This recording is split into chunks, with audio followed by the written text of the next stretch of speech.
Okay, you can hear me. Okay. So in our last class, which was upper week, Mr. Lisalu taught you last week. So I want to start right on time. So what we can do is you can drop a message on the group. Anybody can that the class has started so that anybody that is not here will get the chance to join us on time. Yeah, we're going to start right away. Okay. Yeah, so maybe I'll just ask that from our last class, was there anybody that like treated questions and they had any difficulty with any of the questions, and then they have questions that they want to ask this evening? Is there anybody like that, or should we just keep it going? I know we've all had long days. I for one had a long day, but we're here. We're here to do this. Okay. So last week we talked about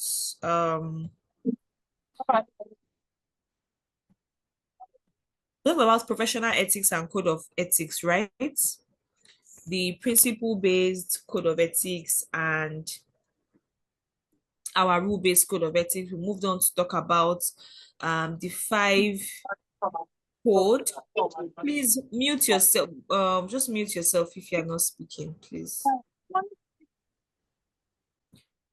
Okay, so talk about the five fundamental principles, and then we now moved on to talk about each of the principle in detail and also talk about the threats that affect these principles. Very, very important.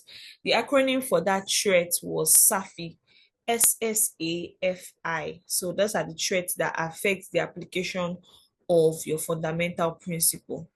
We then moved on to talk about what safeguards. So when these threats materialize, what do you use as a balance factor to make sure that the integrity of our work is being upheld? And that's where we have what safeguards. Now, there are two categories of safeguard. Safeguard created by the profession, the legislation or regulation. That means the Nigerian regulation, ICAN, and even acts, normal acts that we have in our country. And also we now have safeguard by the firm. So the firm you are working with is not supposed to put in effort to make sure that the work that you do is not being threatened. So those are the two categories of safeguards that we have. Safeguard created by the profession, and then safeguard created by the work environment. So we talk about those safeguards, and that's what we ended last week. So just so that we don't take too much time, I said that we're going to continue from our ethical conflict resolution this week. Can somebody confirm that this is our status as of today? Now, what is ethical conflict resolution? It's just basically, like I said, looking at our threats, our fundamental principle, our threat, and our safeguard, but treating it as a full case study question, right? A case study question is a question that they will have given you a context. The context will have relevant facts. Then they will now tell you that based on this is the ethical issues that were involved. And then you will now have to advise based on your knowledge. It will not be too pronouncing that this is skills and this is skill stage, but basically that is how your questions come out in the ethical conflict resolution. It is a 5-step model. The step one is you bring out the relevant facts in that question. The step two is that you outline the ethical issues that are involved. You outline the ethical issues that Emanuela, please mute. So you outline the ethical issues that are involved, you outline the fundamental principle, you establish the internal procedures, and then you now advise based on what you know the alternative course of action. So don't worry, we'll come back to it. Let's just make sure that we finish the chapter. Okay. Now, having considered this, the chartered accountant should determine the appropriate course of action that is consistent with the fundamental principles identified. The chartered accountant should also weigh the consequence of each possible course of action. If the matter remains unsolved, it should consult with other you should consult with other appropriate person within the firm or employed organization for help in obtaining resolution. So, for example, let's say you want to go and audit a firm that you don't have any form of experience about. You want to go and audit an agreed based firm, and you're just an accountant. You don't know anything about the terminologies that is being used in the agro based industry, right? You have to engage who we call an expert. Who is an expert? Somebody that is knowledgeable in other fields apart from accounting or auditing, right? So they're just saying that as an accountant, you must be open to asking the relevant questions that will give you the responses that you need to be able to carry out your work. Also, we have that where a matter involves a conflict with or within an organization, a chartered accountant should consider consulting with those charged with governance of the organization, such as the board of directors or the audit committee. It may be in the best interest of the accountant to document the substance of this issue and details of any decision that is taken. See, in accounting, they'll tell you that anything that you don't document is a gist. Yes, anything that does not have that is not written down is what is a gist. Okay, moving on, we said that if a significant conflict cannot be resolved, a child accountant may wish to obtain professional advice from the relevant faculty of the institute or legal advisors, and thereby obtain guidance on ethical issues without breaching confidentiality. For example, a child accountant may have encountered a fraud, the reporting of which could breach the child accountant's responsibility to respect confidentiality. The child accountant should consider obtaining legal advice to determine whether or not there's a requirement to report. Like we said, we have a duty of confidentiality where there's some information that you get as a result of your professional and business relationship with your clients, and it is not in your place to go outside and be sharing that information with the outside world without your clients knowing. But in today's class, we're going to talk about NOCLAR, NOCLAR. NOCLAR is non-compliance with laws and regulation. Now, when NOCLAR happens, you are required to disclose. So let's say your client has done something that is an offense against the state. So things like human trafficking, money laundering, they fall within NOCLAR. Okay, so if a significant conflict cannot be resolved, a child accountant may wish to obtain professional advice from the relevant faculty of the institute. So I've already read that. So basically, you should know what your responsibility is in every case. That's what I'm trying to say. So now they said that if you have tried to resolve conflict always happens. You and your client, you will have back and forth. And they said if all efforts to resolve a conflict is not coming for, child accountants should decide if they want to withdraw from the engagement, or they want to withdraw from that assignment, or they just want to leave that client altogether. So but this point used to make me laugh, because I say that ICAN used to say this thing as if no, they kept one work somewhere that they want accountants to go and continue doing. Okay. So that's it. So ask questions, seek support, even externally, ask questions. So another subheading we're going to be treating today is the concept of whistleblowing. What does it mean to whistleblow? Whistleblowing is an act of disclosing unethical, illegal, fraudulent activity within an organization to those who can take corrective action. It can either be reporting it to management, or you are reporting it to who? The external parties, which are maybe the regulators, the law enforcement, and all of that. Example, an accountant has manipulated sales revenue to inflate profits, or you see that management is doing creative accounting to the shareholders and you choose to report. So that is whistleblowing. Now, who can confirm to me here that whistleblowing is not easy? And most of the time we see stigmatization of the whistleblowers. Who has ever been in a place that has had a case where somebody whistleblowed and the person had to face stigma? You guys, I know it's a Thursday evening. The week has been long, but you have committed to this. Bele, well done, well done. So who has had a company? You can just unmute and quickly speak. Me too. I had a very long day, but we're here. We're here. So anybody? Hello. I Okay, anybody that's had a case of like whistle blowing, knows the situation of like a whistleblower. so from here on,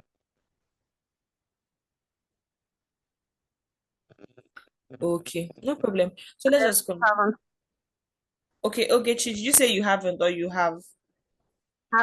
haven't. Okay.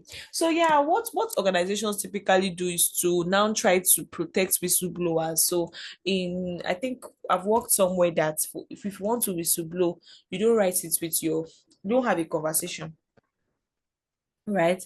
And don't write it down with your handwriting or anything like that. You will type it and you can print it out in a font, and then you put it in a suggestion box. So nobody's gonna know that is you, right?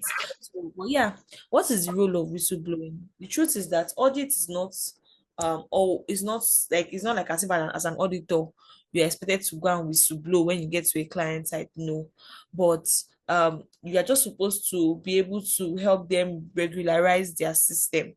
So but um when it comes to whistleblowers, most of the time they're not even people that are acting in executive capacity, and and they do it most of the time out of interest for the company. So yeah. So since as accountants, it's not like we have a direct responsibility to whistleblow, except in the case of nuclear. We'll talk about nuclear shortly. So what are we now doing? We're supposed to identify irregularities in their financial and operating system. We are supposed to escalate any material concerns to those that are charged with governance, the board of directors, because those ones now they are a higher level than your managers. Okay.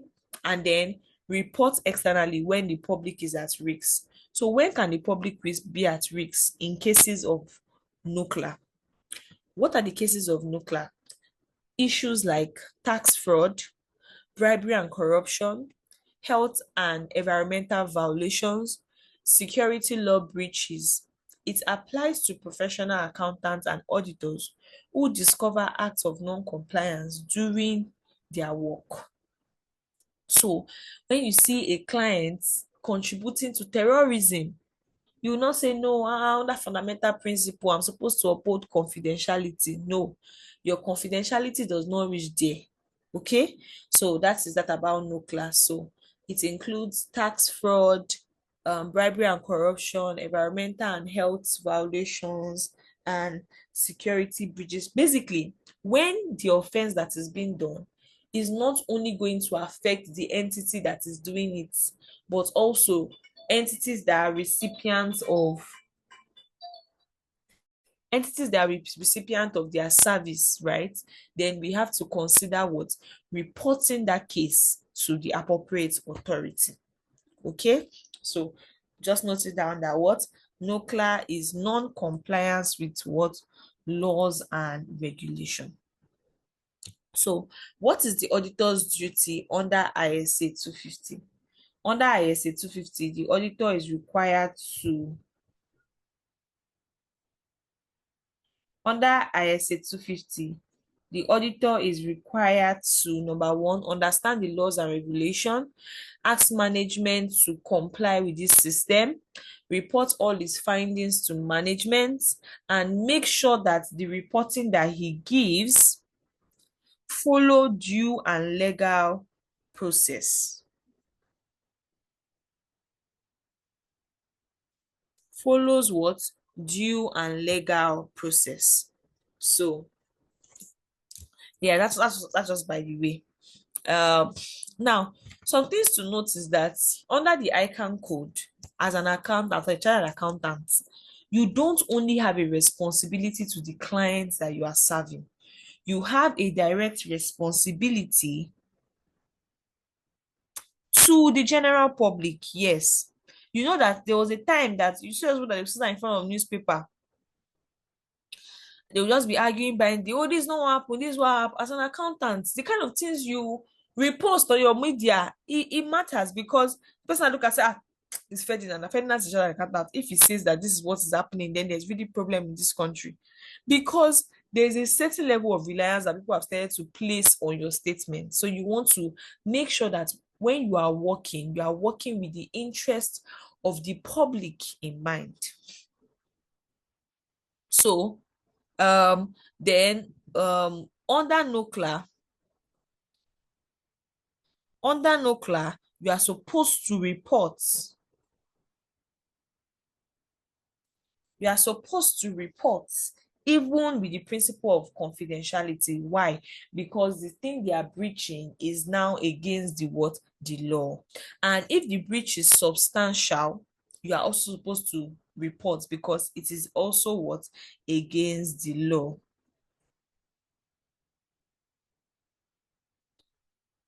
Okay, so basically, what are the frameworks that we have in Nigeria? We have our Whistleblowing Protection Act. If a whistleblower, like I said, is being stigmatized, there's a lot of stigmatization that happen with whistleblowers. So if whistleblowers are being stigmatized, there's a Whistleblower Protection Act. Yeah, so and relevant bodies are the EFCC, the ICPC, the Security and Exchange Commission, the Federal Reporting Council of Nigeria, the Nigerian Deposits Insurance Corporation, and the Central Bank. Okay, so what happens when an accountant or when an auditor is being found negligent in his acts? Like, he did not report something that was under nuclear. Number one, we have you it may result in professional misconduct. Number two, there may be disciplinary actions by ICAN. Yes. Do you know that the Yoruba will tell you one proverb? Can I just get somebody in the chat that they are following me? Just a chat that I'm with you. Because it just feels like I'm speaking to the air. Okay. Okay, so yeah, so they'll tell you, there's one proverb in Yoruba that said that it's not the person that thief that stole. The person that helping you to look at the road when he was stealing, that's the real thief. That person too is also a thief. So when you see a case and you don't report it to, and there's disciplinary action, there is a, okay, thank you guys so much. There is a tendency for you to also receive backlash on that particular activity. Then number three, if the recipient decides to sue, you also enter. Yes, if the recipient or maybe the service or anything decides to sue, that's okay. These people, I don't think these people um treated my work with the utmost level of care that I required, and that's why I'm going through this thing that I'm going through. Then there may also be that instance. Okay. So we'll just quickly go through our past questions, do that for about 30 minutes before we now go to our topic of the day, which is obtaining an engagement. It's a very, very sweet chapter. I really like the chapter. So I look forward to, not like I really like, it's a very reasonable chapter, and really introduces you to the concept of auditing.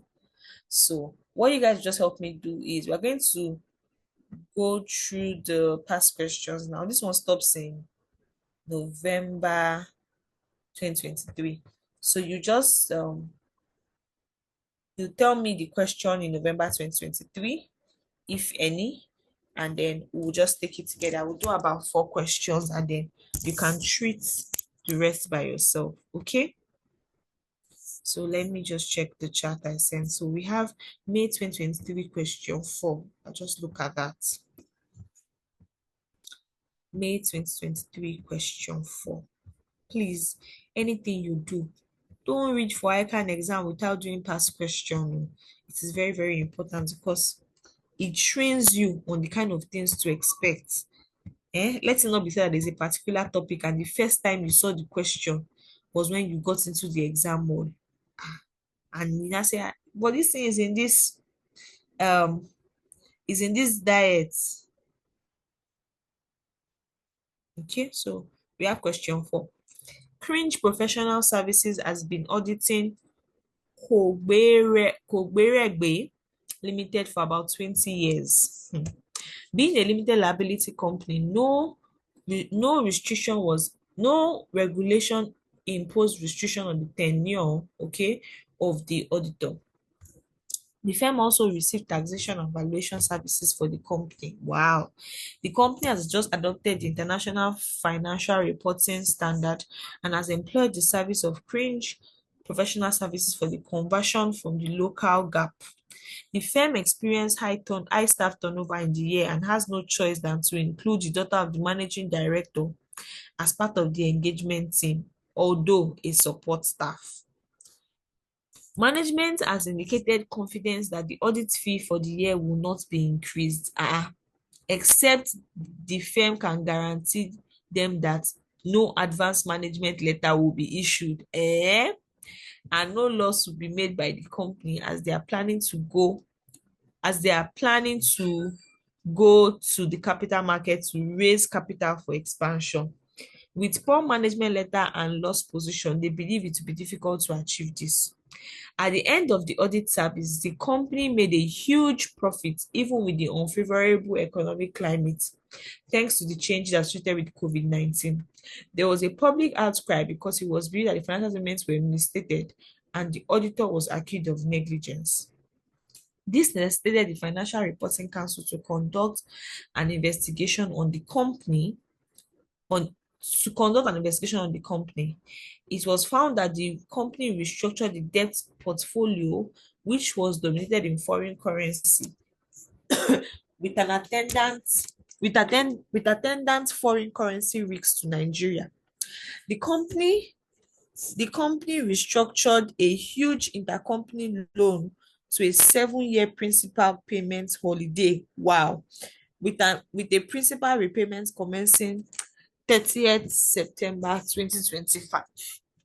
The interest on the loan for the period was not brought into the books of accounts. The company accrued the sum of 70.60 million benefits from a transaction in 2019 from operating fees. This has been treated as an income in the financial statements.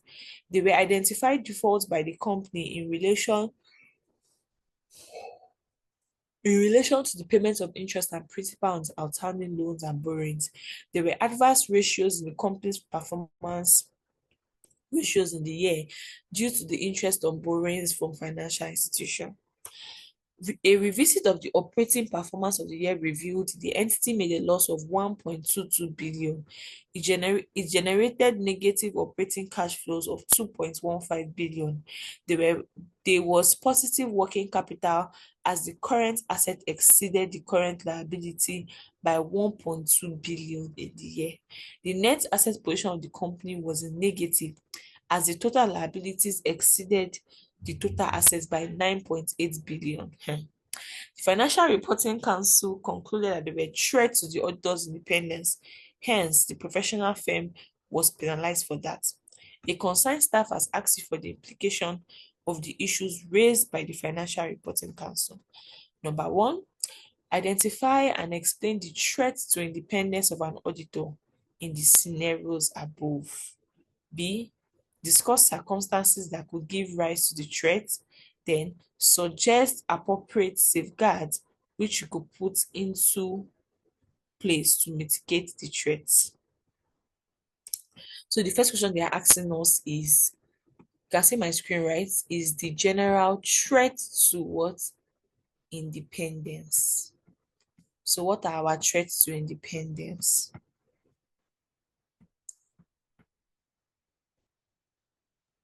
Number one, they said you should not hold financial benefit or equity in the client's company.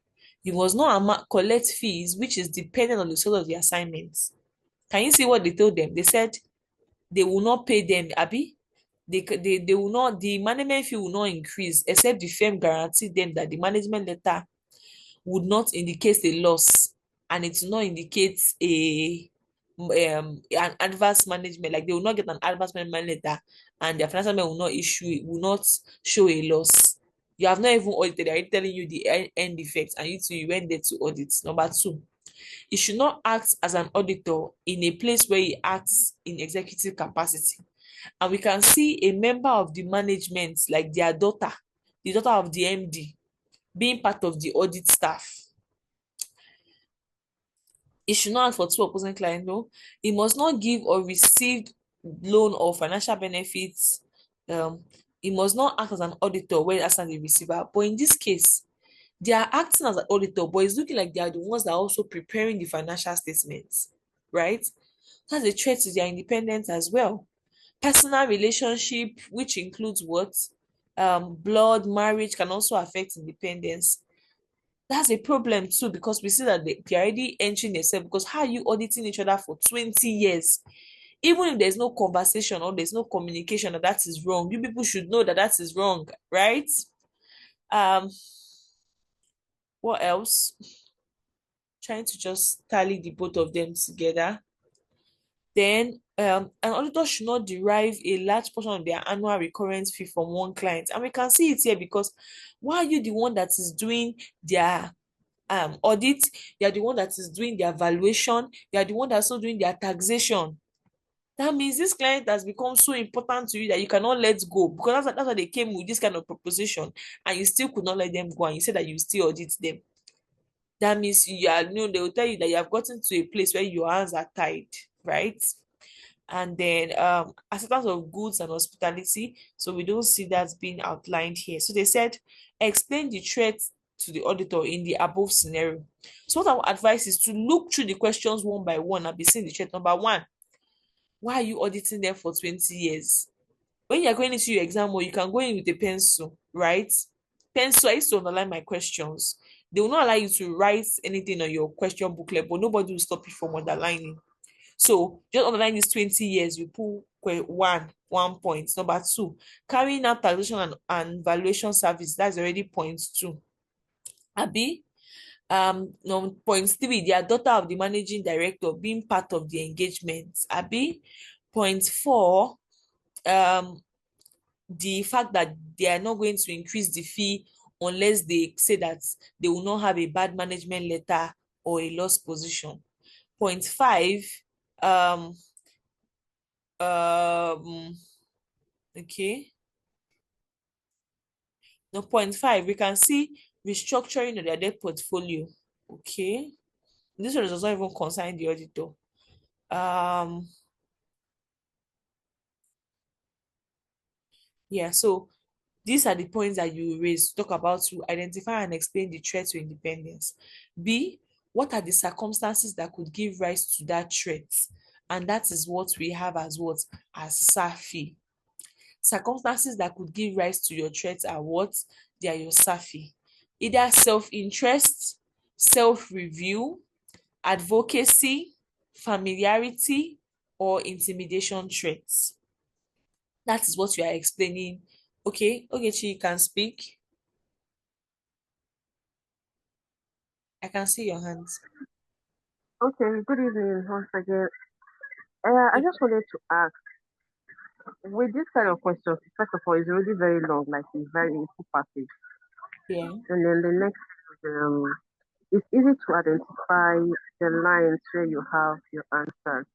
But how do we put it down in writing? Because I've realized, even from experience and other people who I have asked, it's not just about writing, especially this audit. Mm-hmm. Other ones are easy in terms of calculation plus and minus, but this audit, so it's about what you write and how you write it. So I just need a guidance on how we can answer these questions without writing full page and yet getting to the point.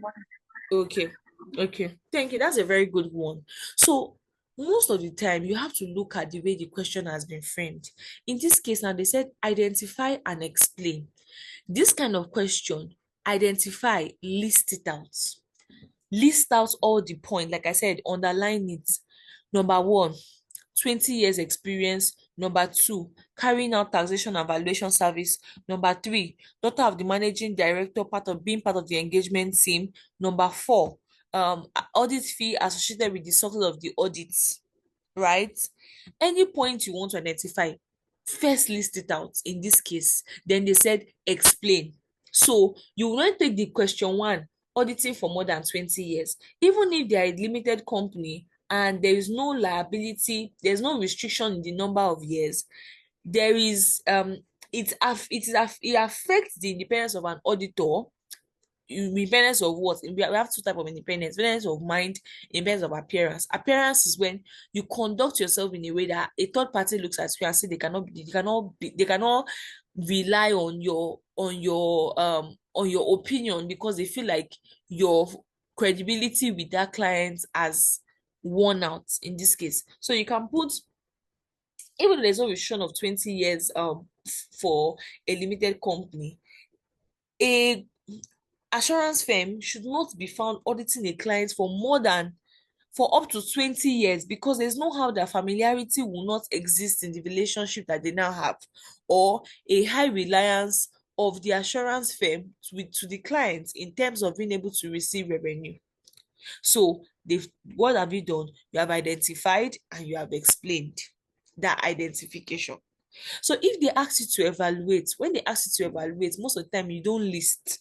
It is when you write the points that you can use bullets, right? You can use bullet points. It's still like as if you are listing, but it tell you to identify, it tell you list and explain. You list, you explain. It tell you to identify and explain.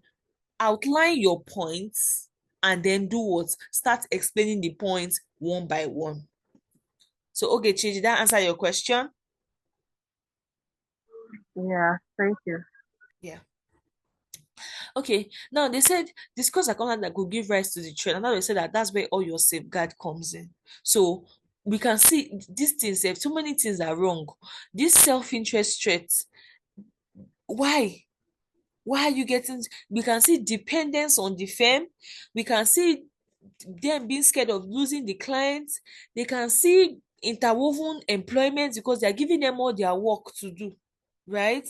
We can see self-review traits because it's looking like those people said they just when they move to a new financial reporting framework, they still engage these cringe professional services to still be the one to do it.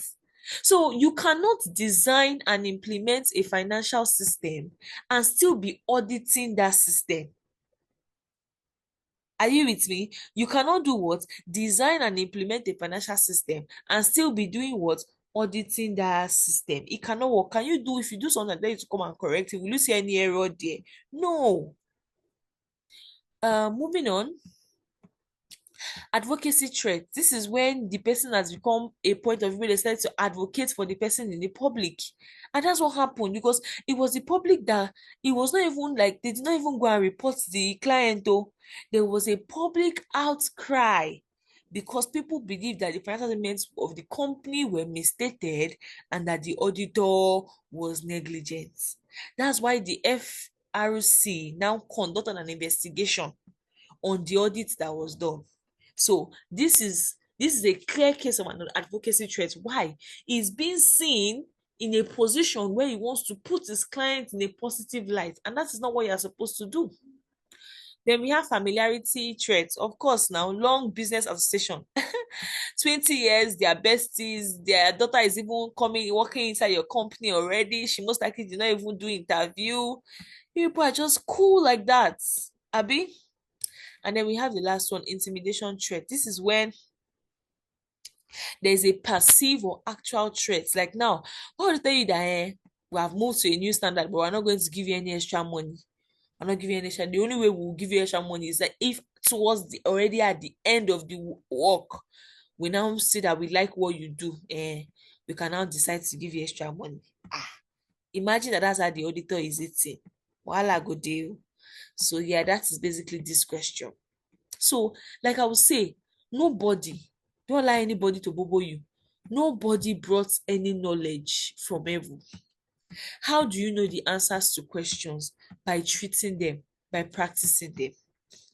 And AA is very, very, very, I feel like it's one of the very most chill course in ICAN.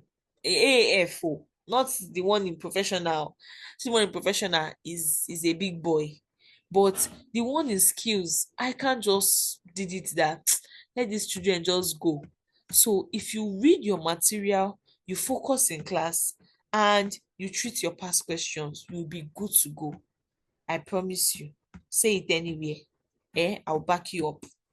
So let's quickly check because I wanted us to start the new topic by about 9:30 thereabout so that we can also make headway in it. So we have May 2022. The diet is question 2 and 6. Okay. Question 2. There are 5 fundamental principles of the ICAN Code of Conduct for members, which the auditor must apply. Explain the requirements for the application of ethics by an accountant. So we have what? The rule-based code of ethics, that's what you're explaining, Abby, and the principle-based code of ethics. Who can tell me the difference? Somebody that was in class last week. The difference between the rule-based code of ethics and the principle-based code of ethics. You can unmute and speak.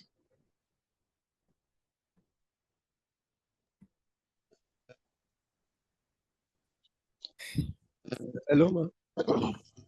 Okay? Yeah, the rule base just gives specific that accountants will work by, and they must not work contrary to that rule, no matter the circumstances, irrespective of a situation that they will apply it. But Okay. Mm-hmm. principle base already give ethical principle that professional accounts should work by. They work by that principle. That is when it is by that principle they will know, oh, okay, this is unethical, okay, this is ethical, this is proper. That principle guides them, and they are the fundamental principle. Okay, but just to explain further, so the principle base is called comply or explain. So your definition of the rule base was correct, right? Your Mm. definition of rule-based was correct that there are outlined rules, they must be followed, and on no circumstance must those rules be deviated from. Okay, but for your principle-based, it is called comply or explain. There are outlined rules that the auditor is required to follow. But if for some reason the auditor is not following those complied rules, then he must be able to explain why he is not following the outlined rules. So the rule base came out of the impracticability, now in quotes, of the principle base came out of the impracticability of the rule base, because as accountants we're in a social science, or in this case a management science. We have to deal with human beings, and every situation has its own context. It would be wrong for us to take one rule and subject it to everybody. Okay, we must understand the needs and the peculiarity of the work that we do and act in that regard. Okay, so I just wanted to do it. I was just doing a quick diversion. Okay, so then they said, what are the fundamental principles? The acronym is what? COPE. Okay, you have what? Confidentiality, objectivity, professional competence and due care, professional behavior, and integrity. Independence is a what? Is a standalone. Then they said, under what circumstance may an auditor be required to disclose information to third party? What are they asking you here? They are asking you for the exemptions to the principle of confidentiality. Did we do it in the class or didn't we? We did it. See it here. The following are circumstances where the auditor is required to disclose confidential information. You see? So it is here. Does somebody want to help us just to go over a few before we move on to the next question? That's question 6. We'll do one more and then we'll move to obtaining an engagement. I'm with you. You're an accountant, right? And we said you have Mm. a duty of confidentiality, not to disclose your client's information that you get out of your business and professional relationship with that client. However, what are the exemptions to this principle? What are the times that you'll be required to disclose an information? That's what I'm Okay, asking if you. that maybe if sorry, when it's permitted by the law. Uh-huh. or when it's required by authorized bodies like EFCC, ICAN, stuff. Yes, yes. Very good. When your client allows you or permits you to disclose, yes, you can also disclose. When it is to protect the interest of the accountant, you cannot just sit down. They are suing you that you were negligent, and then you're like, I did this thing, oh, I did it, oh, and I asked this client. This client said that, oh, everything is under control. You will have to bring us some information. Okay. What else? Um, yeah, when it is needed by for a legal proceeding, when it is needed in a court proceeding, you also disclose. Okay, so there are more that are captured here. When you have a professional right to disclose, you disclose it. If you need it for review, you can also disclose it. So please, you must train yourself. It's not everything that is hook, line, sinker.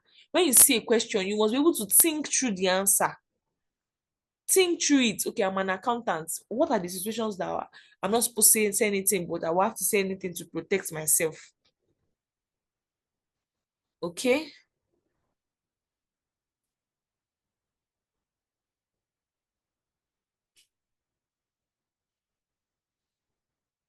Okay. Moving on. Question 6 of this same diet. They said explain 3 types of threats faced by the auditor. Oh yeah, what and what though? Safi. Self Self. review, Mm-hmm. familiarity, threats, Mm-hmm. Use Safi so you're not self confused. interest. Uh-huh. It's three. No. Advocacy threats, SSAFI, yes.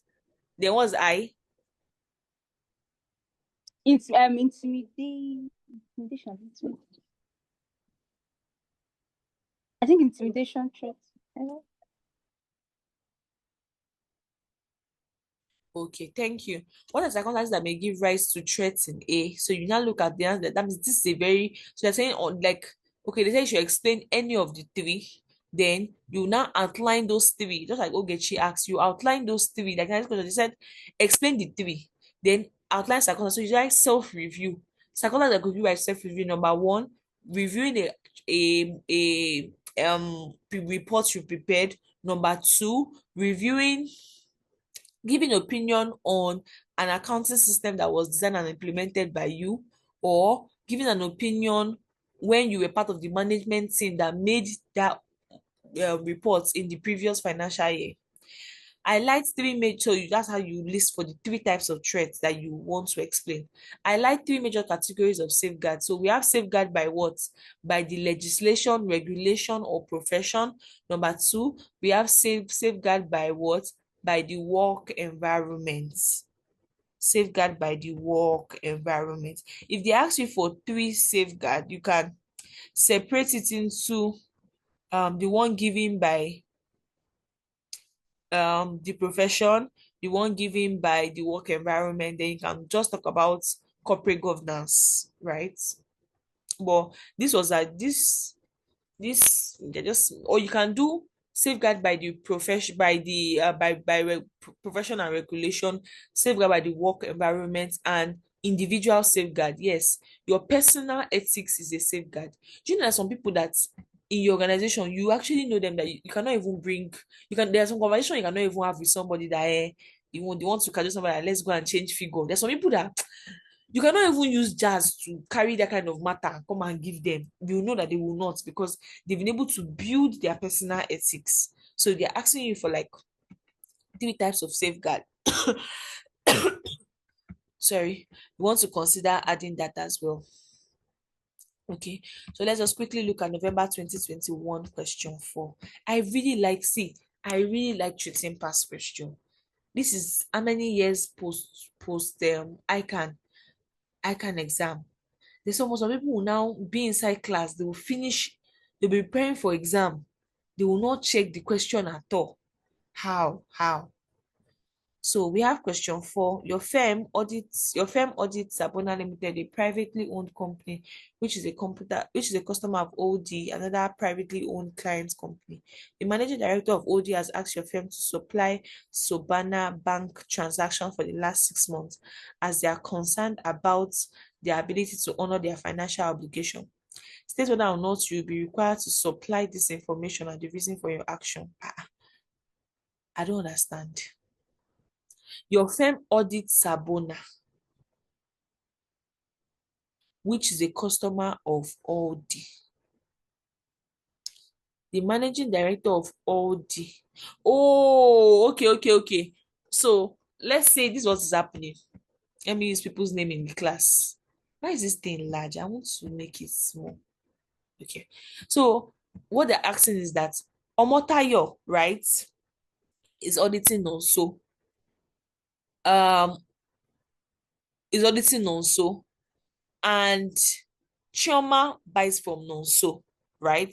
So Nonso is owing Chioma. Chioma now came to meet you that she's not very sure that Nonso will pay her. That you should come and give her information.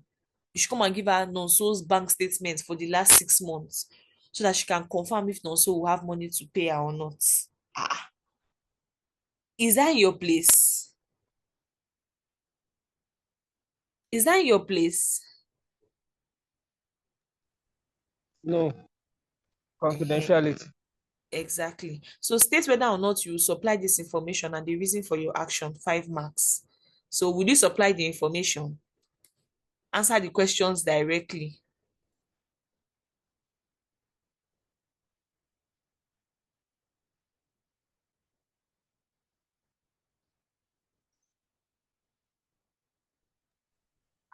Let's talk now. Wow. Hey. No, it's not that I went to work now. Me, I went to pluck grass where I'm So I coming from. thought So Tomato has state whether answered or the not you supply, you answer the questions. Eh? Okay. Tomato has What are the answered. reasons That's why why I you was will not quiet. supply it? Okay. What are the reasons Because why you will not supply? it's against the ethics of an auditor. Okay.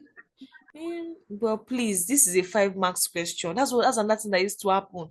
This attitude of you should know it now. It's not a hard thing now. Students will carry it, they'll carry it inside exam hall. And then you'll be writing as if no, you did not pay for the ICAN booklets. Okay. So number 2, explain 5 fundamental principles. We have done that today. Describe 5 matters that could affect the independence and integrity. We have also done that today. Okay. Please, these questions, they will come out.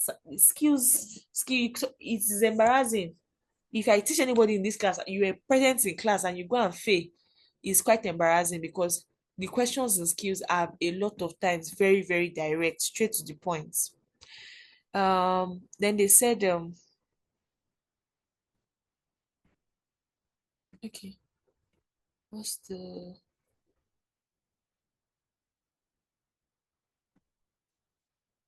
yes, they said explain the reasons why you want to resign from an engagement. Number 1, um, the work is threatening to your professional independence.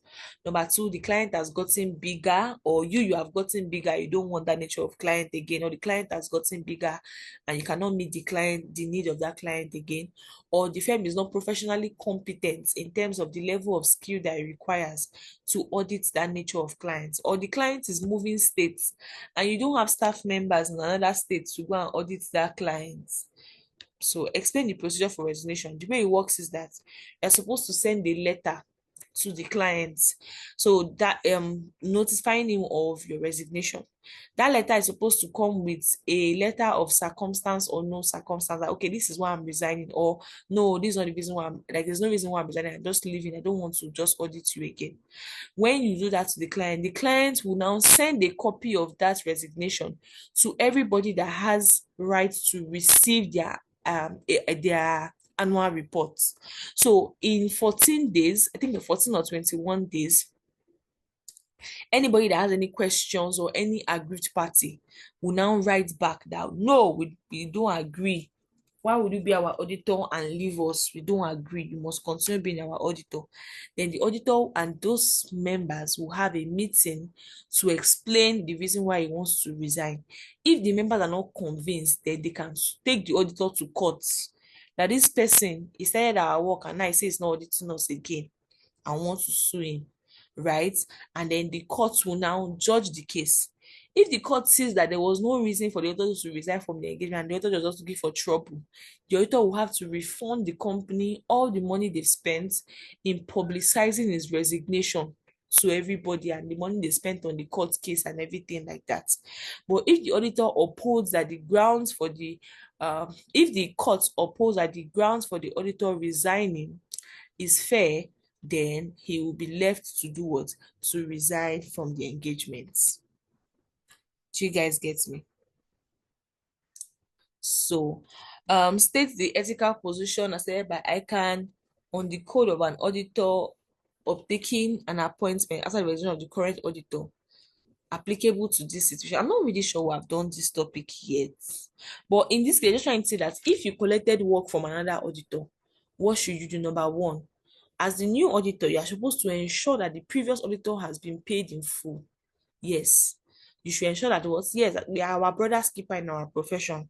You first make sure that that client is not owing the auditor any fee. Then you must make sure that your appointment is being done by the shareholders. You must have a copy of the resolution, the meeting resolution where you were appointed dignifiably. Then you will ask for a communication with the previous auditor. And the client must not stop you from being able to have a conversation with the what? With the previous auditor. So I don't even, yeah. So go on and on and on. We'll see as we continue. Okay. So now I don't know if anybody has any questions, or it's 9:30 sharp and we'll be moving to our obtaining an engagement. Do we have any question?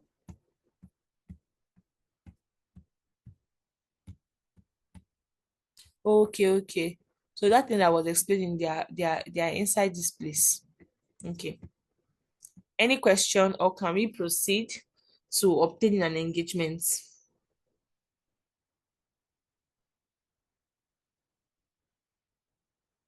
And let's I think we can. proceed though before we get too tired. Okay. You're getting tired. Sure. But you are trying. Say You're trying. we should not get You're before we trying. get Because tired. okay, so before you get tired, Mm. don't worry. So obtain an engagement. Now, all these things I was saying, oh, okay, you're not auditor, blah, blah, blah. It's good though. Well, you know that to be an auditor too, you need to make sure that your work is preserved, a bit that you have work to do, you have gigs. So how exactly do auditors see work? When auditors get engagements, how do they preserve that engagement, right? To make sure that they are doing what they should. So that's what we're looking at. How do you obtain an engagement? What are ICAN's rules when it comes to advertising, when it comes to fees and all of that? So I'll just try and make it as straight to the point as possible. So the first thing I want to also do is to share the past questions. I'll just share the past questions for obtaining an engagement to your group as well. Okay, so I don't forget.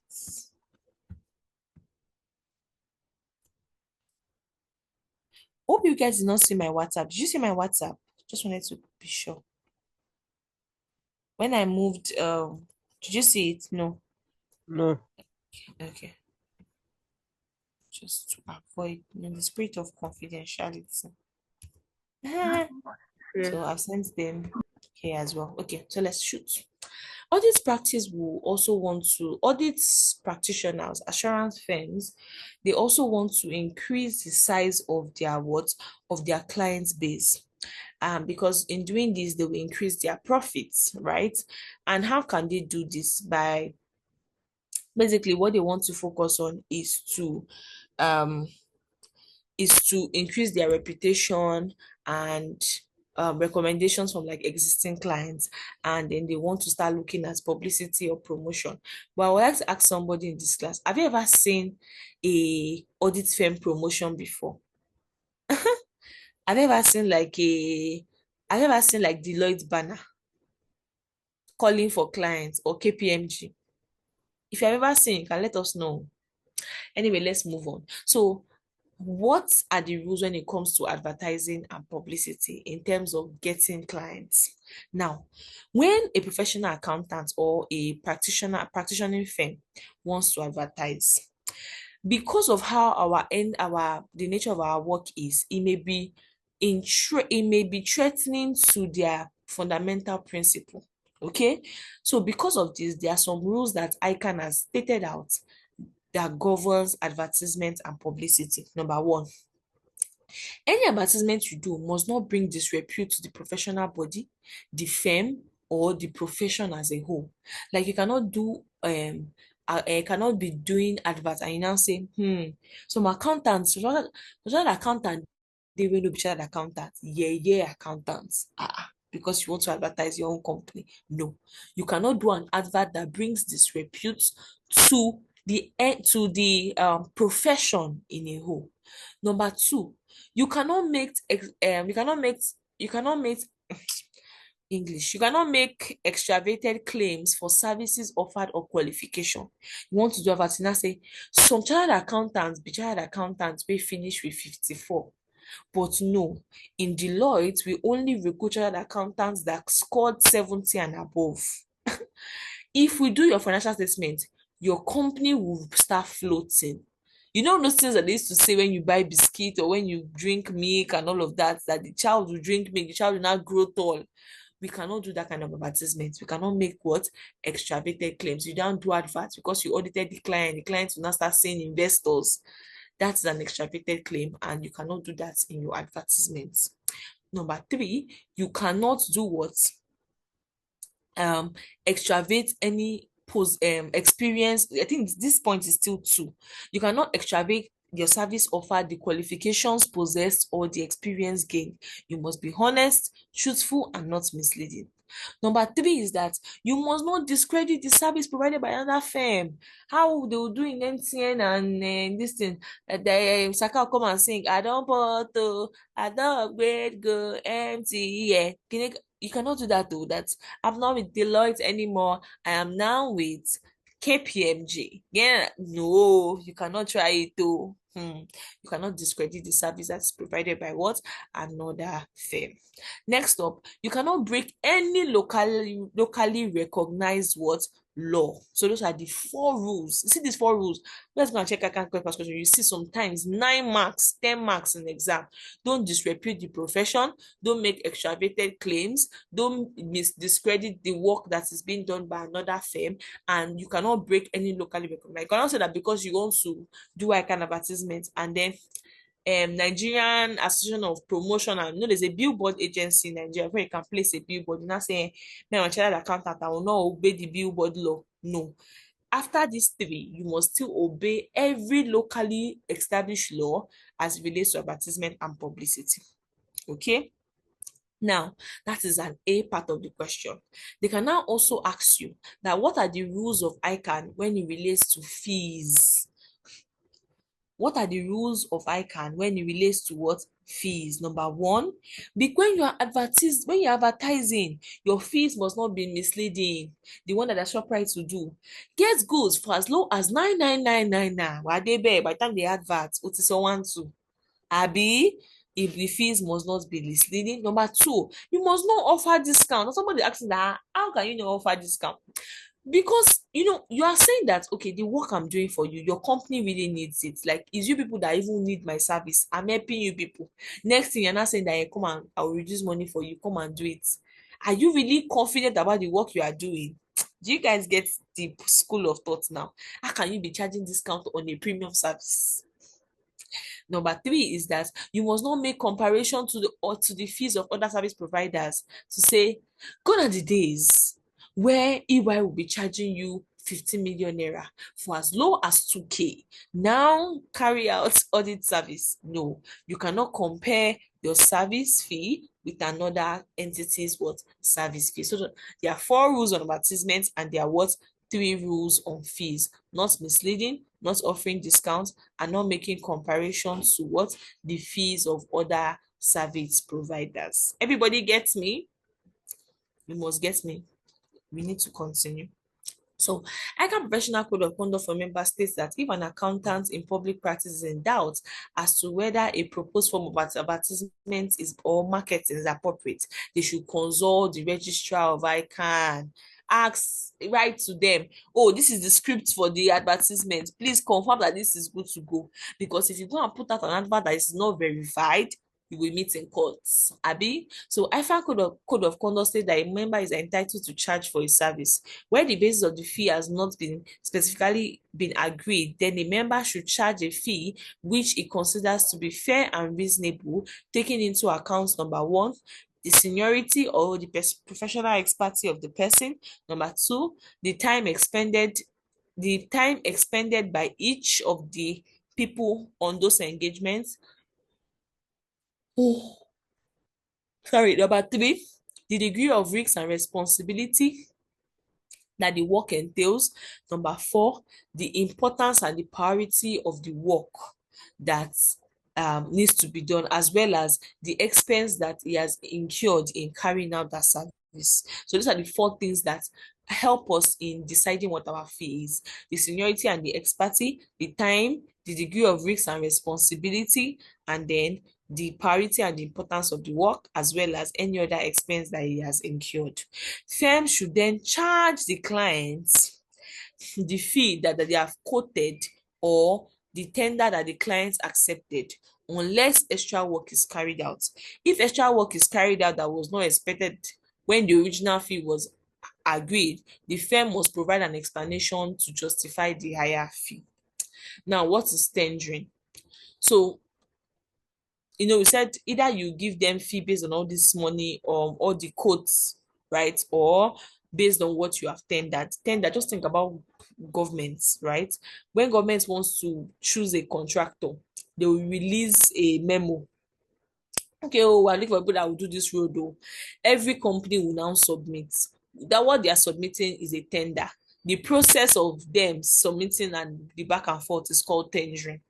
So tendering is a commercial process where we just basically calling for application. But in this case, in audits, tendering is a process where large companies wishes to change their auditor. Then tendering involves 2 or more audit firms being invited by a company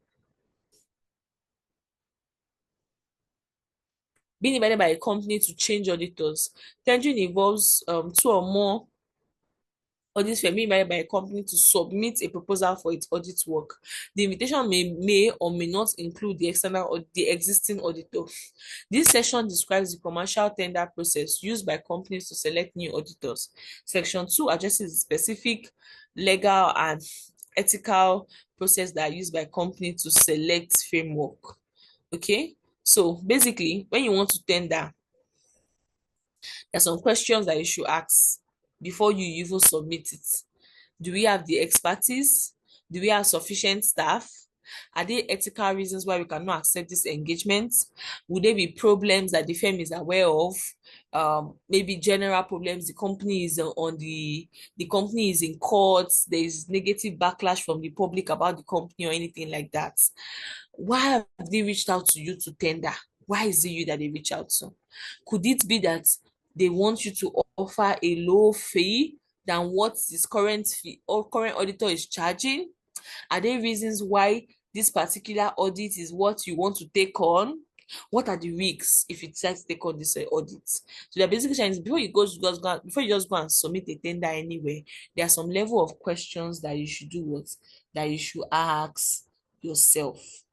Okay, so now what is the tendering process?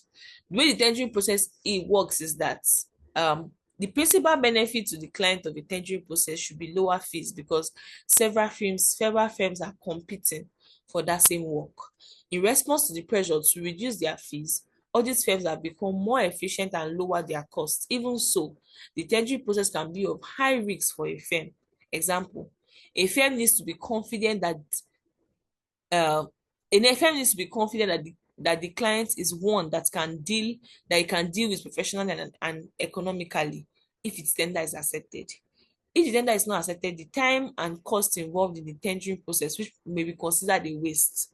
So the firm needs to be sure that they have a high proportion of its tender being successful to justify like the cost of tendering. Sending proposal is not easy.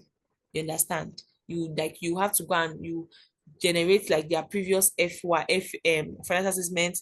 You do like a mini presentation. Your staff time is already going into that tendering process. So the tendering process should be broken down into the following stages. Number one, you collect background information of that clients. Number two, you describe the scope of work. So they will have said the scope of work in the call for application that they put out. Number three, you carry out a preliminary audit risk assessment and prepare a preliminary plan for the audit. Like I said, you have to get their audit statements, you look at the high risky areas of the audit, a proposed plan of like the workflow of how you intend to audit them. Then number four, you estimate a fee. See that they put this one in bold. You estimate a fee, and they've told you how you charge your fee, the expertise and the seniority, the time spent, the expenses incurred, right, on that engagement. Then the last thing is now you now prepare the submission documents for your clients. So what's the tendering process? Collect background information, establish the scope of work, carry out preliminary risk assessments, estimate a fee, and then prepare submission reports. Now, what will the submission report? What would it look like? What are the contents of a submission report? You have things like an outline of the key characteristics of the firm, clarification of the nature of the work that they do, a statement of the requirement of the clients and how your firm will complete, just like as if you are pitching, right? An outline of the work to be performed, a proposed fee and the basis of its calculation. Audit fee is usually based on time, right? So you have estimated how much time you guys intend to spend on the audits. The range of other services that you could offer to your clients, because that's how we used to fend in this our career. You have to carry out some other nature of services. Then we have, if required, prepare and give a presentation to the clients. If required, prepare and give a documentation to the potential clients. So that is what you are doing when you are submitting a tender. So when the client is now evaluating the tender, the first thing that clients will use to cut people short is fee. If I know that I don't have your money, I will not even start to engage you on a conversation. So fees. Number two, the services that is able to provide. Okay, this is what I need. Do they have the manpower to be able to carry out this service? Number three, the geographical locations and the coverage of these firms. Number four, expertise of the firm and its staff. Expertise of the firm and its staff. Number five, you look at the clients want to look at the reputation, because them too, they want their audit report to have Isegbogbolowo and Co. You see, a big company. If I submit this one now for my shareholders, they will know that these people, they are not playing. That's why the reputation of an assurance firm is very, very important. Sorry, reputation and J.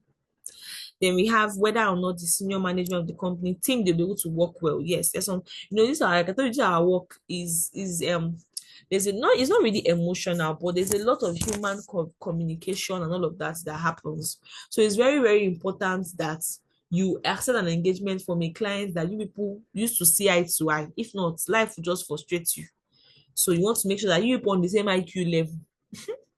I don't know confidentiality, but let me give you guys a gist. There was one time I wanted to engage, because now I work in non-profit, so wanted to engage a particular firm as a fund disburser or for a particular financial service, right?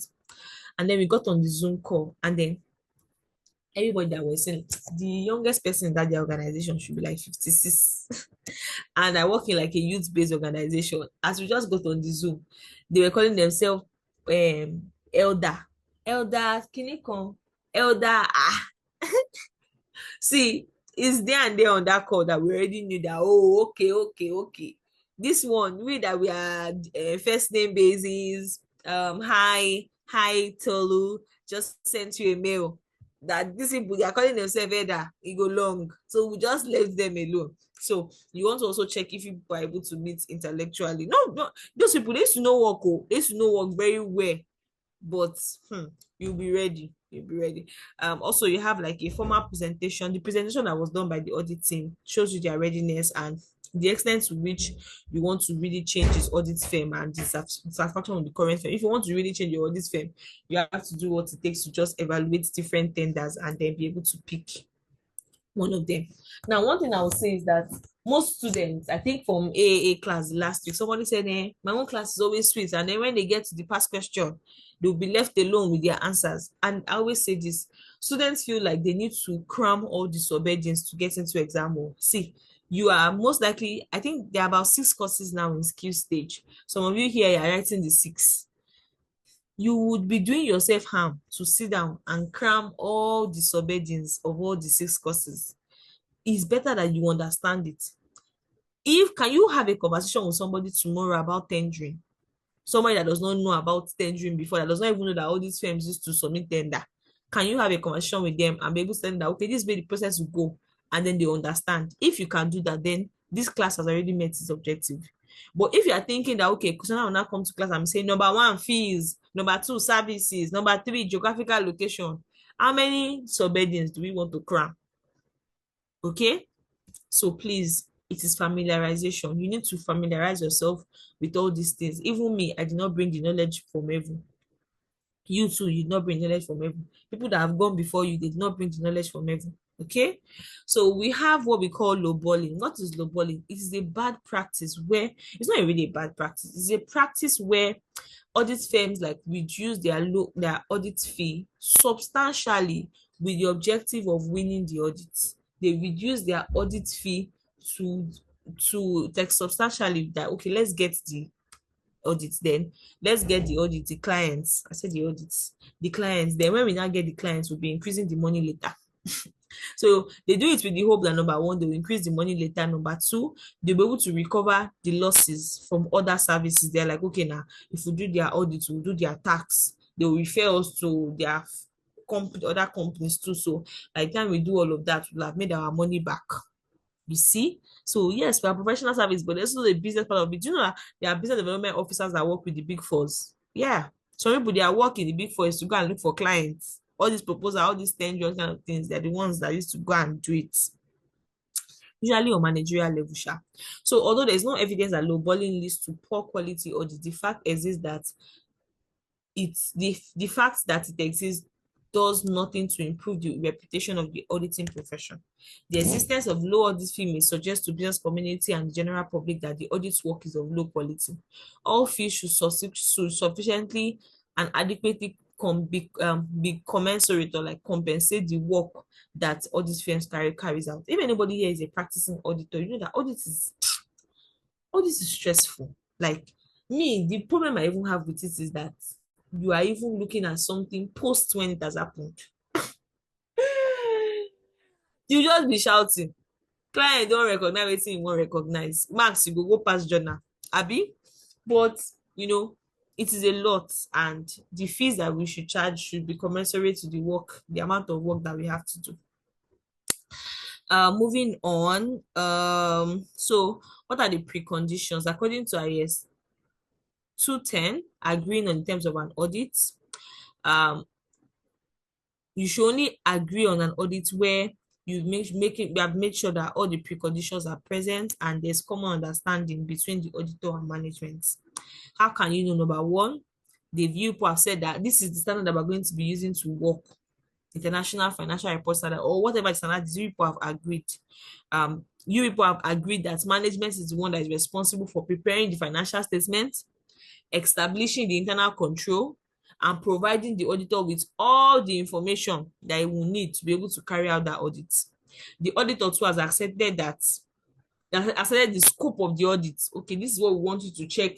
This is what we want you to do, blah, blah, blah. They've asserted that, yes, this we will do it. Number two, this is the financial reporting framework in which we'll be using in auditing. And what you have used to prepare financial statements is acceptable. Then number three, that management agreed to the above responsibility, that they're the ones that are responsible for what? Preparing the FS, internal control, and providing the auditor with all the information that he needs. Unless they've accepted ISA 210, they should not enter any engagement. If people are not aligned on the framework that you want to use, don't accept any engagements. Okay, moving on. Now, agreeing on terms of an engagement. In agreeing on terms of an engagement, the auditor will make sure that all your preconditions have been met, confirm that there's common understanding. It's almost similar. Management has responsibility to do what? Prepare the financial statement, establish the internal control, provide the auditor with all the relevant rules, and the auditor has said that what? He understands the scope of work, and he is able to express an opinion on that financial statement, and that the financial reporting framework that was used in preparing the statement is acceptable. So they will not agree. What do they use to agree? What they use to agree is called an engagement letter. What's an engagement letter? An engagement letter is a letter that is sent by the auditor to the client's firm to show a means of what? Them entering into an enforceable contract together. Now, what are the contents of your engagement letter? Exam question. The objective and the scope of the audit, the responsibility of the auditor, the responsibility of management. It's like paragraph. The first paragraph is objective, scope. Next paragraph, responsibility of auditor. Fourth paragraph, responsibility of management. Then the last one is the underlying financial reporting framework. Everybody is clear. We are using the International Financial Reporting Standard. We are using the International Public Sector Accounting Standard. It must be clear. Then last one is the reference of expected form or content of any issue report to be issued. Oh, the content of an audit report to be the independent reviewer's name, the opinion paragraph, the scope paragraph, everything to be outlined. Okay, this engagement letter is very, very important. Signed by both parties. So they now moved on here to talk about other things that are important to be known. Okay, so we're just going to look at them. The first one is unpaid fees. A member in practice should not accept an audit engagement previously carried out by another auditor without first ensuring that the other member has properly been removed from office and that all outstanding fees to the other member has been fully paid. Check boy. By our brother's keeper, because you know that's what used to happen in relationship. People will say that, oh, he's a good boy. If he can do something bad to another person, he can do it to you. If they owe the auditor before you, they can owe you. So that they will not owe you, you make sure that you help the other auditor to collect his money. Number two, confidentiality. The prospective auditor should treat in confidence any information received by the existing auditor. However, it may be essential to the fulfillment of a prospective auditor's obligation that he should disclose such information. It may, for example, be unavoidable for a prospective auditor to disclose to officers or employees of the company or employees of the client matters brought to his attention by the predecessor firm, which needs to be properly investigated. Such disclosure should be no wider than it is necessary. So they're just saying that even if you communicate to the previous auditor, it's not like you now say, you now get to the company and start judging them, start looking at them and say, you people chase out the former person, I'll deal with you. No, that's not the reason why they've told you. That's not the reason why the previous auditor communicated with you. Also, what is defamation? Defamation is basically when you want to if you want to communicate with the prospective successful, is the successor should make sure that its communication does not defame the client's company. This means that it should not be liable to pay for damages for any defamatory statement, even if it turns out to be untrue. Wow. So they are saying that the prisoner can say anything about the clients and it will be protected. because he's just saying his mind. He just wants to tell you about this client. And if he says that these people, they are very unserious, mind them. You cannot go and sue him. Why? Chances are that he only states what he believes is true. And as an auditor, we want to expect that you will not be a person that makes reckless statements, because you know that your words carry what meaning. Okay, another acronym is joint audit. What does it mean to be a joint audit? A member of a firm is nominated as a joint auditor should communicate where all existing auditors have and just make sure that they have similar principles. So joint audit is basically, it's not only you that's auditing, they are calling another firm to audit. So one engagement, two auditors. So you also want to make sure that all the auditors, you people are using one framework. So someone will come and tell you that, oh, we use the American framework. Relax, so everybody must align on what we're doing. So if it's joint audit, then there's no one sole company that is working on it.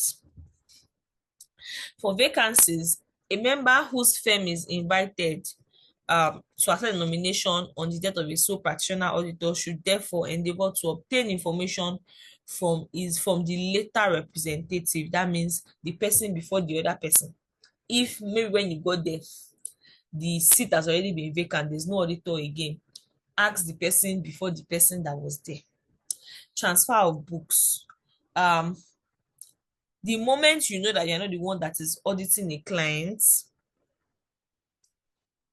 you are required to transfer promptly the books of account to the client, except if he's exercising lien.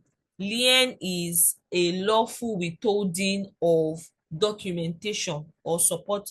Lawful is a lawful withholding of goods because of unpaid fees. So you can exercise lien on the client's record if you establish that, oh, these people are owing me and they've not paid me.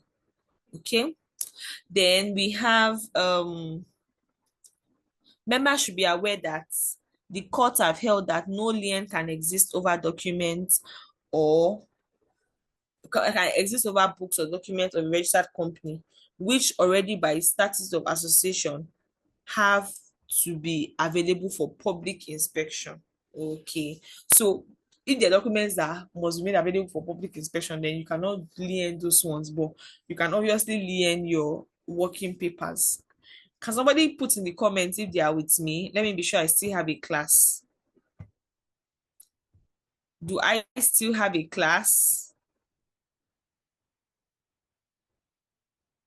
No comments.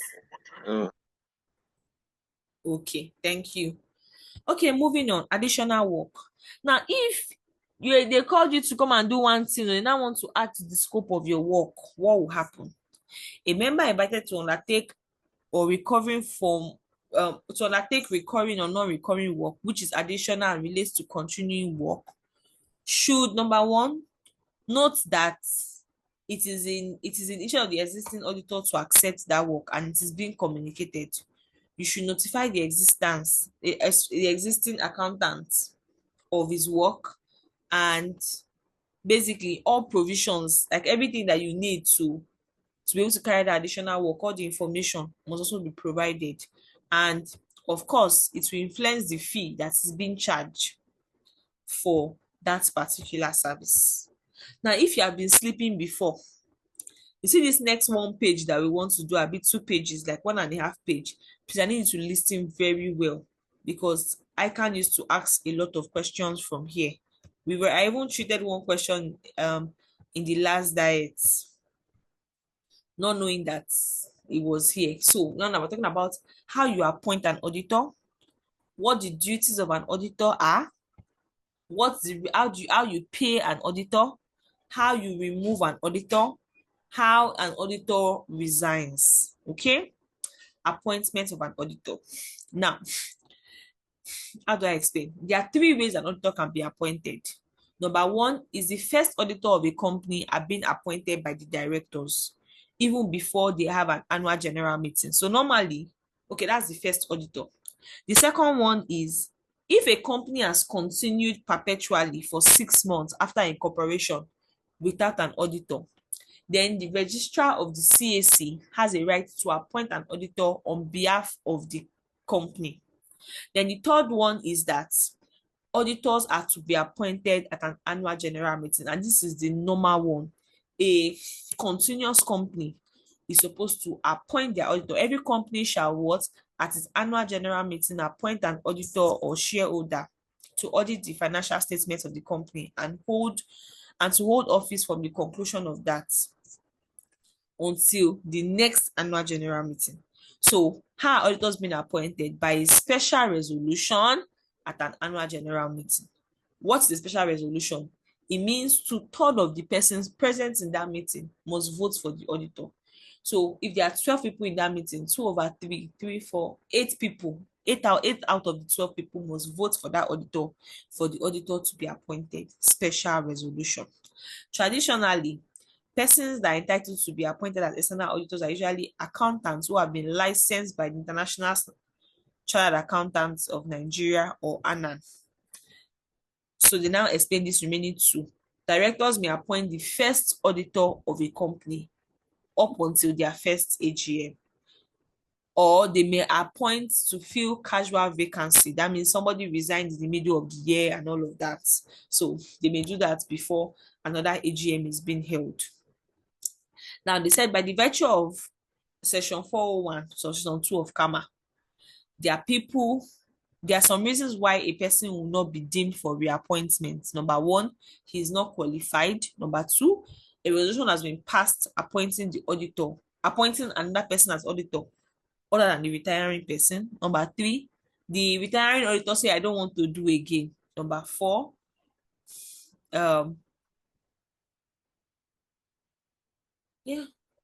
the auditor just indicated like he doesn't want to be appointed. So basically, you can be reappointed after an AGM. So that is how you do what you appoint an auditor. There are 3 ways. What's the first one? Oh yeah, well, somebody should wake up. What's the first one?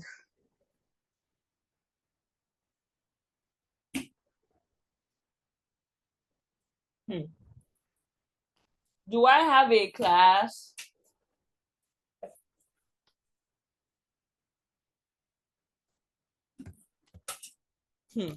Everybody has gone to sleep.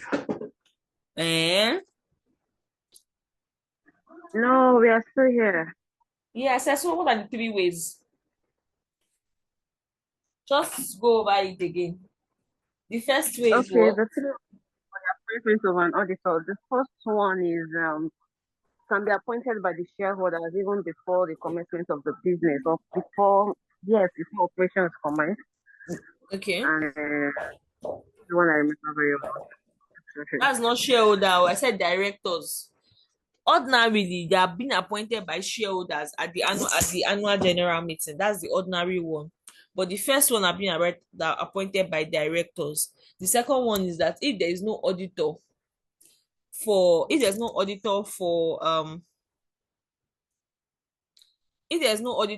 1st 6 months after incorporation, then the registrar of the CAC can appoint an auditor for them. All of you are just responding with yeah. I'm reading your yeah with sleep in your eyes. So next we have duties and powers of an auditor. What are the company auditor shall prepare a report to enable them to form an opinion as to whether the proper books of account has been kept, proper returns adequate for the audit have been received, and the company's financial position and profit or loss are in agreement with the accounting records. So other things that the author will make a report, he will qualify his report if necessary, make sure that all the articles are in due compliance, any other investigation that is required. So what are the powers of the auditor? So those are the duties. He must express an opinion as to the truth and fairness of the financial statements. So what are the powers of an auditor? He has the right to all books of accounts at any given time. All the books, record, vouchers that he will need. He must have access to the relevant books of accounts. Number 2, he has right to receive all the information as deemed necessary. He has right to receive all the books of information as deemed what necessary. You cannot be auditing somebody and the person tell you that, oh no, don't look at this one, or don't look at this record, don't look at it, and you're auditing the person. So those are the rights of an auditor. Now we have remuneration of an auditor. As an auditor being paid, an auditor remuneration is fixed at the annual general meeting where the shareholders are, and it shall be fixed by the directors. However, in practice, the shareholders will usually give directors of a particular range that they are willing to pay, and then directors will now place a fee based on that. But the truth is that you are supposed to charge your money. You, based on when you are submitting your tender, you also tell them how much you are willing to collect for that particular engagement. So you people will meet halfway. Okay. How is an auditor being removed? An auditor may be removed by ordinary resolution before the expiration of term. That means ordinary resolution is that Your if line we is are, breaking, we can't hear you. can you hear me? Can you hear me? Can you hear me now? Instead of breaking, for me, I can't hear. I don't know what that. At least people in class like this. Okay, can you guys hear me? Anybody confirm that they can hear me? I can hear you. Yes, I Okay, can. thank you. Okay, thank you, Manuel. Manuela. Okay, so like I said, you know what I said, remuneration is the tell you that remuneration is fixed by shareholders in an annual general meeting, but like we already said that okay, is that actually directors are the ones that will say how much they're willing to pay, but you will still charge how much you are willing to collect. So they remove an auditor in ordinary resolution. If there are 11 people in that meeting, 6 people can say one auditor to go, and 5 people say no, I would like the auditor now. We should share now. The auditor will still go. Voila. And when you want to remove an auditor, you must give him what 14 days notice, right? The resolution of removing an auditor is passed at an annual general meeting, and the company shall within 14 days give a notice to the commission. If they don't give a notice, then they are liable, and the auditor has the right to sue. Right of an auditor is paramount that an auditor is as independent as possible. For this, the appointment usually by a special resolution, which is two-third. His removal is also by the same method, that special resolution. In the event of a removal, he is entitled to attend the annual general meeting to present his reports necessary to defend himself on any allegation. The external auditor is also entitled, while carrying out his audit, to request all books of accounts. Are they not contradicting themselves?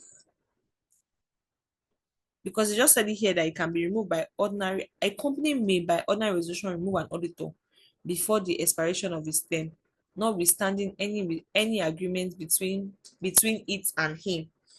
But then I said that because an auditor is independent, it must also be removed by two-third. Okay. I'll confirm that and get back to you guys, okay? But let's just hold it now that an auditor is being removed by ordinary resolution. Okay, let's use section 1. So that's how they remove an auditor. You give him 14 days notice and you allow him, not like you remove him and he will not be able to defend himself.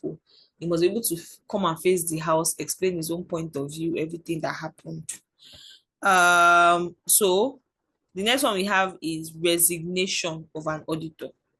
How can an auditor resign from management? That's the story I was telling you. An auditor may resign by depositing a notice in writing. Such notice will come with what? A letter of circumstance. It will not be effective except it comes a letter of circumstance or no circumstance. Depositing a notice at the company's office, and the company shall within 14 days send the notice to the CAC and everybody that receives a company of their financial statements. Okay, and then every aggrieved party will now say, no, we didn't want him to go. You come and explain to them that this is why, this is why. If they did not still agree, they will carry you to court. If court sees that there was no reason for you to resign now, you're just stressing these guys, you must go and do the work. If court uses an order of specific performance, business law students, then the auditor must go back and finish the work that he started. He cannot leave them.